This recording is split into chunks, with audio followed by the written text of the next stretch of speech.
مکہ مدینہ چاہیے.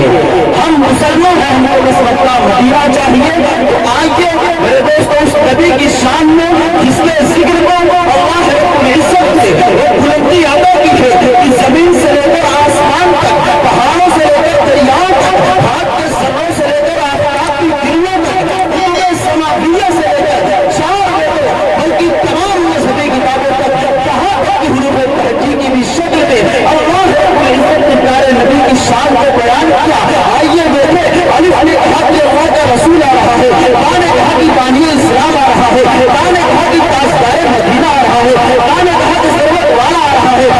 جن نے کہا جدید مطلب آ رہا ہے, با نے کہا حبیب خدا آ رہا ہے, با نے کہا خاتم النبیین آ رہا ہے, با نے کہا داعیہ اسلام آ رہا ہے, سال نے کہا سالگہ کتاب پڑھنے والا آ رہا ہے, با نے کہا رحمت للعالمین آ رہا ہے, سا نے کہا زمانے کا امام آ رہا ہے, سین نے کہا ساقی کوثر آ رہا ہے, شین نے کہا شاہ محشر آ رہا ہے, اور صاد نے کہا صادق و امین آ رہا ہے, صاد نے کہا غریبوں کا ملجا آ رہا ہے, تو نے کہا تحریر متقین آ رہا ہے, سو نے کہا سن مٹانے والا آ رہا ہے, عین نے کہا رب کا پاسدار آ رہا ہے, عین نے کہا غریبوں کا ملجا آ رہا ہے, وہ نے کہا فقیروں کا مولا آ رہا ہے, آپ نے کہا قرآن والا آ رہا ہے, آپ نے کہا کالی گلی والا آ رہا ہے, رام نے کہا کرم والا آ رہا ہے, اور میم نے کہا محمد رسول اللہ آ رہا ہے, نون نے کہا نبیوں کا سردار آ رہا ہے, وہ نے کہا رسول آ رہا ہے, ہاں نے کہا حاجی بہت آ رہا ہے, کیا نے کہا اقرار کی شان والا آ رہا ہے. کیا ہے میرے نبی کی شان؟